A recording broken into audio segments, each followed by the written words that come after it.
power for me to be successful was not in the teachers, it was not in the educational system, it was not in my culture, it was not in my society, it was within me. And I began to think, God, if you are a good God, why am I poor? If you are a great God, why are these people better than me? If you make me in your image, why are they special and I'm a monkey? And that night, no thunder, no lightning, no earthquakes, nothing. I just heard a voice in my mind, and the voice said, I ask you to believe me, and you will be saved, not them. And that night, I made a commitment to believe what God said. 13 years ago, I said, okay, I believe that I have the power to experience far beyond all I can ever ask, think, or imagine. 13 years old. And that's when my pursuit of God began. When was it that you realized you wanted to become a preacher? You know, I didn't want to become a preacher. Matter of fact, today I still don't consider myself a preacher. I think it drove me to have a passion to help everybody who's been oppressed. My passion is to make sure that no one should live under what I experienced. I never desired to be a minister. I desired to help people. My definition of leadership is very simple yet complicated. I believe that leadership is the capacity to influence others through inspiration, not manipulation. And that inspiration comes from a passion which is motivated by a sense of vision and a sense of purpose. So leadership is first personal, then it's corporate. Leadership is not something you pursue, it's something you discover. Leaders are born when a human discovers something more important than their personal ambition. Leadership is You don't pursue it? Leadership is no. True leaders do not seek followers.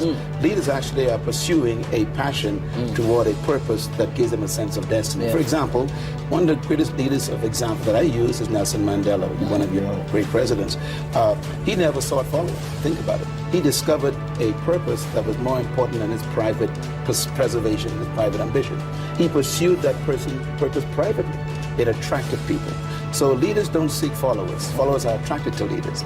Leaders are more concerned about discovering a purpose to improve the life of humanity that's more important than their personal ambition.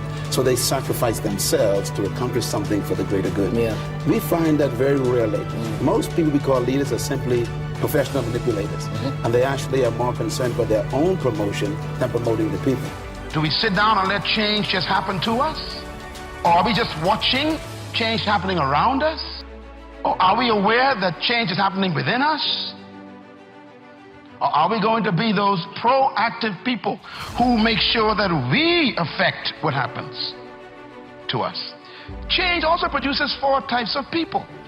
They are in this room. First of all, there are people who watch things happen. Now, let me say something about change. This is important here. Not all change is improvement. You used to weigh 128. And now you changed. And for some of you, that's not an improvement. You lost your wardrobe. You lost your ability to climb up steps fast. You even lost the quality of health that you had. Change doesn't mean improvement all the time. But the problem is, without change, there can be no improvement. So you have to decide what to do with change. Change will happen. And if you are not careful, it could be destructive. So you have to determine what kind of change do I want in my life. And I want you as a young person, as a mother and a father, as a business person, to think about your company even, or your family, or your educational pursuit. What kind of classes do you want to take in college this year? What kind of grades do you want? What kind of relationships you want to have in your life? Who do you want to drop and who do you want to pick up in your relationships? What kind of people do you want to associate with? Where do you want to travel that you've never been? What are the books you need to read you never read before? The changes come with choices. So what kind of person are you? Success is not something you pursue. Success is a matter of becoming a person of value.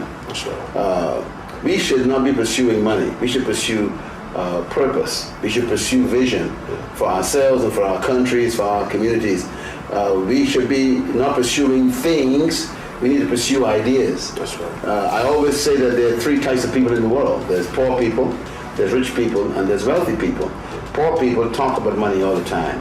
Rich people talk about things. Wealthy people, they talk about ideas. Rich people, poor people, and wealthy people think differently.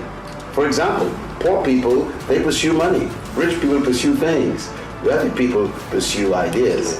And so constantly there's a different way of thinking. I hope that the third world countries and the young people of our nations will become ideas people. You know, ideas control the world, not money. And ideas attract money. So I think if we minimize this desire to get money and elevate the creativity of new ideas, we'll find that financial results will naturally flow to it. Bill Gates didn't pursue money, he pursued an idea. Stephen Jobs, the late Stephen Jobs, who invented the Apple computer and the iPhone, he never went after money, he developed an idea. And I think, if you think of all the wealthy people in the world, it was ideas that made them wealthy, not money. That's right. So I think we need to switch it, reverse it. Don't pursue money and then try to get an idea. Get an idea and money to pursue the idea, and you become a byproduct as far as wealth. Change is inevitable. Change is also the principle of life. That means everything that is alive will change.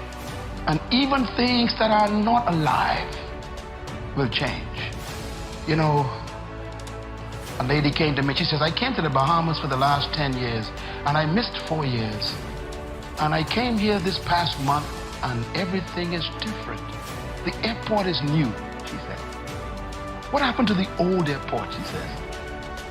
In other words, even the things not alive are changing. The way the river runs down the mountain is wearing away the mountain. You go back to that mountain 10 years later and the river is wider. Change is in creation. It's part of life. So here is the question then. Ecclesiastes chapter 3. It says, to everything there is a season, and to every purpose under heaven there is a time for it. To everything there's a season. How many things have a season? Everything. This is one of the best news I ever got in my life. When I understood this, I was a teenager and it changed my life. When I understood that everything is a season, let me tell you why. If you're having a bad time right now, it cannot last. If you cannot find a job right now, that is only a season. If your business is going in the wrong direction, it's a seasonal slide. If nobody wants to marry you, that's only a season. There's going to come a season when everybody want to marry you. You got choices. If you have no money right now, the good news is I am seasonally broke. Tell your neighbor, it's only for a time. That's the good news. That's why we are always reminded, never make a permanent decision in a temporary problem. I tell our young people, I say to you right now, stop looking for employment. Why don't you position yourself differently and look for deployment? To be employed means that somebody else is benefiting from your energy. To deploy yourself means that you are using your own energy to be productive. So instead of waiting for someone to give you a job, create your own work. That's why I tell people there's a difference between your work and your job. Your job is what they train you to do. Your work is what you were born to do. Your job is your skill, which they can fire you from at any time. But your work is your gift. No one can take that from you. Your job is where you get compensation for activity. Your work is where you get fulfillment because you love it so much. Your job you can retire from. Your work, you can never retire from your work because your work is you. So when a person discovers their work, they no longer need a job because their work makes them productive. So there are young people in this country who are full of talents, full of gifts. And I want to say this too. Every problem in life is a business. All businesses are simply someone solving a problem. So the more problems that are in Kenya, the more businesses available for young people to begin. And this is what I think we're lacking. We are trained to get a job. We're not trained to start a business. We are trained to let other people employ us, not trained to deploy ourselves.